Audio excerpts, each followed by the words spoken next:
Hello welcome to another video. ఇక్కడికి వచ్చేసరికి ఇప్పుడు మనం ప్రీవియస్ క్వశ్చన్స్ ఏవైతే ఉన్నాయో ఏపీఎస్సి సిల్వర్ కల్చర్ కి సంబంధించి అవన్నీ కూడా ఇప్పుడు చూద్దాం. Which is a light demanding species of the tropical mass digital forest. ఈ పిచ్చి గీతలన్నీ చూడకండి, ఎందుకంటే నేను ఇందాక వాయిస్ రికార్డ్ చేసుకోకుండా పొరపాటున నేను వీడియో అనేది ఎక్స్ప్లెయిన్ చేయడం జరిగింది. తర్వాత రియలైజ్ చేశాను వాయిస్ అనేది రికార్డ్ చేయడం జరగలేదు. ఇది నా తప్పును సరి చేసుకున్నందుకు అవకాశం ఇవ్వండి. Thank you so much. Dalbergia sissoo is the light demanding species. అదే ఎక్కువగా లైట్ కోరుతూ ఉంటుంది. సో దాల్బెర్గియా సిసోని శీషం అని కూడా అంటారు. దీన్ని ఇరిడి చెట్టు మరియు ఇండియన్ రోజ్వుడ్ ట్రీ అని కూడా అంటూ ఉంటారు. దీనికి సంబంధించి నేను పవర్ పాయింట్ ప్రెజెంటేషన్ ఇవ్వడం జరిగింది. దాంట్లో ప్రతి ఒక్క ట్రీ స్పీసీస్ ఒక పిక్చర్ పెట్టడం జరిగింది. దాన్ని తెలుగులో ఏమంటారు, సాధారణమైన నామకరణం ఏమంటారు, వాటి యూజెస్ ఏంటి, ఏ రీజన్స్ లో పెరుగుతాయి, మరియు వాటి పిక్చర్స్ సహజంగా వాటి ఎలాగ చూస్తే ఎలా ఉంటాయి అన్నది మొత్తం కూడా పవర్ పాయింట్ పెట్టడం జరిగింది. ఒక్కసారి ఆ వీడియో చూడమని నాకు kind request. Next one, the pure patches of the pure Anogeissus latifolius sal forest is example of sub climax, pre climax, edaphic climax, post climax. First ఈ క్లైమాక్స్ స్టేజ్ అంటే ఏంటో చెప్తూ ఉన్నాం.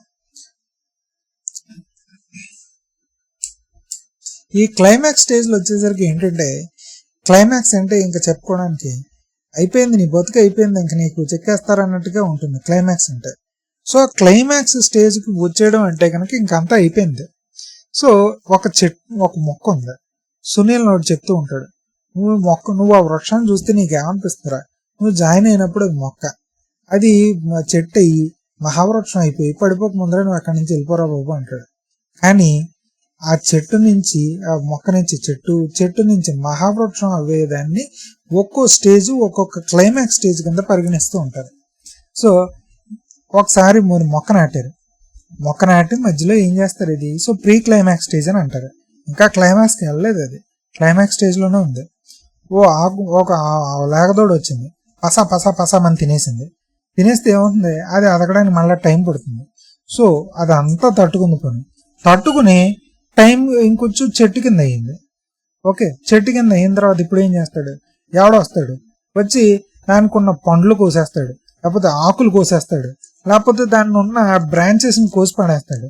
మళ్ళా అది ఏం చేస్తుంది, ఇంకొంచెం రీజనరేట్ అవ్వాలి. మళ్ళా అయితే కొంచెం మొక్క స్టేజ్లోకి వెళ్ళిపోవడం అంటే నా ఉద్దేశం, ఇంకా మళ్ళా అంతే టైము, మొక్క నుంచి చెట్టుకి ఎంత టైం పెట్టిందో మళ్ళా ఈ వీడు కోసేసిన తర్వాత అంతే టైం పడుతుంది పూర్వస్థితికి రావడానికి. సో దీన్ని సబ్ క్లైమాక్స్ స్టేజ్ అని అంటూ ఉంటారు. ఎప్పుడు కూడా ఒక మహావృక్షం అయ్యేంత వరకు కూడా ఈ ప్రీ క్లైమాక్స్, సబ్ క్లైమాక్స్ స్టేజ్ల మధ్యన కొట్టాడుకుంటూ ఉంటుంది, మానవుడి మరియు మృగాల యొక్క చర్యల వల్ల, ఒకసారి ప్రకృతి చర్యల వల్ల కూడా అనుకోండి. బట్ మెయిన్ గా ఈ రెండు డామినెంట్.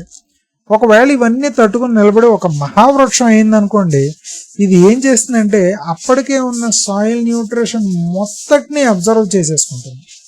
ఇంకేముంది అక్కడ, మొత్తం తినేసారు, మొత్తం శాంతం నాకేసారు, అక్కడ ఏం మిగలలేదు అన్నట్టుగా ఈ సాయిల్ న్యూట్రిషన్ మొత్తటిని అబ్జర్వ్ చేసేసుకుంటుంది, లేదా చాలా వరకు తగ్గిపోతూ ఉంటుంది.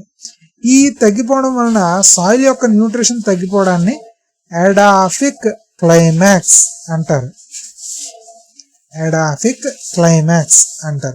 సో దీనివల్ల ఏమవుతుంది, సాయిల్ యొక్క న్యూట్రిషన్ తగ్గిపోవడం వలన, ఈ సాయిల్ యొక్క న్యూట్రిషన్ తగ్గిపోయిన దాంట్లో కూడా నేనున్నాను బామ్మ అంటూ అక్కడ వచ్చి ఒక చెట్టు మూలకెత్తేస్తూ ఉంటుందో, అంటే అసలే లేని వాడి దగ్గర కూడా, అదే లేని పరిస్థితుల్లో కూడా వచ్చి నేనున్నాను బామ్మ అన్నట్టుగా ఎదిగేసేదే ఈ సిరిమాన్ చెట్టు, ఈ ఆంజోనియస్ లాథిఫోలియా.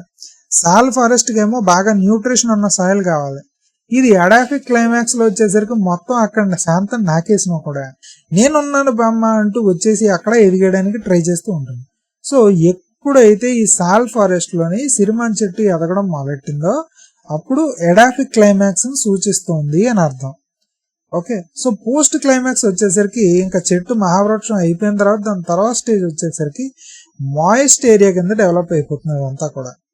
ఓకే, అంటే చిన్న చిన్న మొక్కలు ఎదుగుతూ ఉంటాయి, ఆ మాయిస్ట్ ఎదుగులు ఏవైతే ఉంటాయో, సో దీన్ని అంటారు. నెక్స్ట్ వచ్చేసరికి next question, cluster branching is a plant from dormant or adventitious buds on the bole of a tree or an older branch in adverse climatic conditions is known as. Okay, దీనికి వచ్చేసరికి ఒక RGV dialogue వస్తుంది, ఎన్నిసార్లు కొట్టినా చావని పామురా నువ్వు అని అన్నట్టుగాను ఎన్నిసార్లు నరికేసినా కూడా దీని నుంచి తిరిగి మళ్ళా వేరు మొక్కలు అనేవి మళ్ళా చిగురుటాకులు వచ్చేస్తూ ఉంటాయి. ఒకటి కాదు, రెండు కాదు, 10 చిగురుటాకులు, 10 చిగురు కొమ్మలు.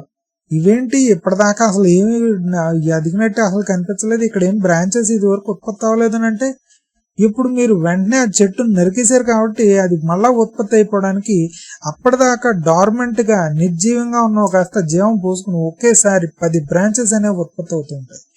వీటన్నిటిని కూడా ఎపికార్మిక్ బ్రాంచెస్ అని అంటారు. Epicormic branches. ఓకే, సో ఇది మెయిన్, ఇది అడ్వర్స్ క్లైమేటిక్ కండిషన్ లో జరుగుతుంది. నెక్స్ట్ వచ్చేసరికి all trees which form the upper most leaf of the canopy have the leading shoots free are called as the dominant. Okay, so పైన చిటారు చిగురు కొమ్మ ఏదైతే ఉందో దాన్ని డామినెంట్ అని అంటూ ఉంటారు. నెక్స్ట్ వచ్చేసరికి in high forest regeneration is obtained by, regeneration అంటే మెయిన్ గా హై ఫారెస్ట్ అంటే సీడ్స్ అని గుర్తుపెట్టుకోండి. High forest regeneration is always obtained by seeds. లో ఫారెస్ట్ వచ్చేసరికి కాపసింగ్. ఓకే, కాపసింగ్ అంటే ఒక చెట్టుని అడ్డంగా నరికేయడం, వెంటనే దాన్ని కింద రూట్ వదిలేస్తారు కదా, ఆ రూట్ నుంచి మళ్ళా షూట్స్ అనేవి వచ్చేస్తూ ఉంటాయి. ఓకే, ఇలాగ నరికేశారు, ఆ రూట్ నుంచి మళ్ళా షూట్స్ వచ్చేస్తూ ఉంటాయి కొత్తగానే, నేను కాపసింగ్ అంటారు. సో లో ఫారెస్ట్ ఎప్పుడు కూడా కాపసింగ్, హై ఫారెస్ట్ ఎప్పుడు కూడా seeds. In moist teak forest adverse effect on natural regeneration of టేకర్ due to indiscriminate fire protection. Next in Pinus Roxburgh forest అంటే చిర్ మరియు pine tree forest, pine tree అంటారు. ఇది ఉత్తరాఖండ్ మరియు హిమాచల్ ప్రదేశ్ లో బాగా విరివిగా పెరుగుతూ ఉంటాయి. ఈ చెట్లన్నీ కూడా స్లోప్ ఏరియాస్ మీద, హిల్ రీజన్స్ లో పెరుగుతూ ఉంటాయి. చిరుతుపులు కూడా ఉంటూ ఉంటాయి, జాగ్రత్త. సో మెయిన్ గా ఏంటంటే ఇక్కడ వచ్చేసరికి ఈ న్యాచురల్ రీజనరేషన్ ని ఎలా ఎంకరేజ్ చేస్తారంటే కనుక పంజాబ్ షెల్టర్ వుడ్ సిస్టమ్ అని అంటారు. అంటే పైన చూస్తే మీరు 3 పెద్ద మహావృక్షాలు ఉన్నాయి, పైన్ ట్రీస్ ఉన్నాయి. ఇప్పుడు ఏం చేస్తారంటే ఒకనొక పైన్ ట్రీని కొట్టేస్తారు. కొట్టేసిన తర్వాత దాని ప్లేస్ లో ఒక సీడ్లింగ్, ఒక ప్లాంట్ పెడతారు. ఇది ఏం చేస్తుందంటే ఈ పెద్ద ట్రీస్ దీనికి బాస్ కింద నిలబడతాయి. ఒక విండ్ పెద్దది వచ్చినా కూడా ముందర ఈ పెద్ద ట్రీస్ కాపు కాసేస్తాయి, ఈ చిన్న ట్రీ వాలిపోకుండా రక్షణ కల్పిస్తూ ఉంటాయి.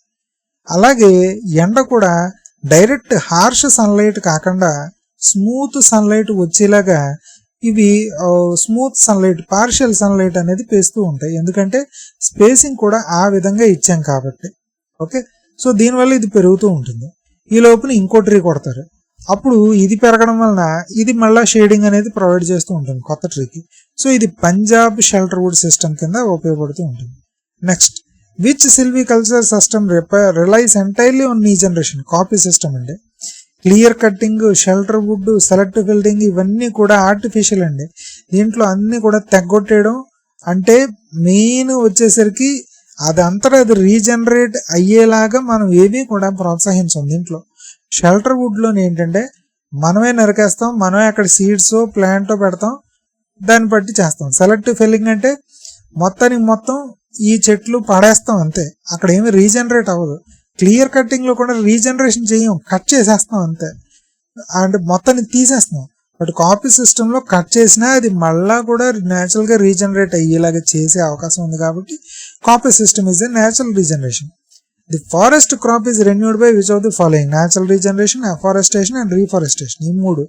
ఆగ్రో ఫారెస్ట్రీ అంటే మీకు చెరువు గట్లంపడ అగ్రికల్చర్ తో పాటు ఈ రకాల వృక్షాలను పెంచడం వలన నైట్రోజన్ ఫిక్సింగ్ అవడం వలన దాని ద్వారా ఆ మొక్కలకి అక్కడ ఉన్న అగ్రికల్చర్ దానికి ఫ్రీగా ఈ అమోనియా లేకపోతే నైట్రేట్స్ ఉపయోగపడతాయి అన్నది.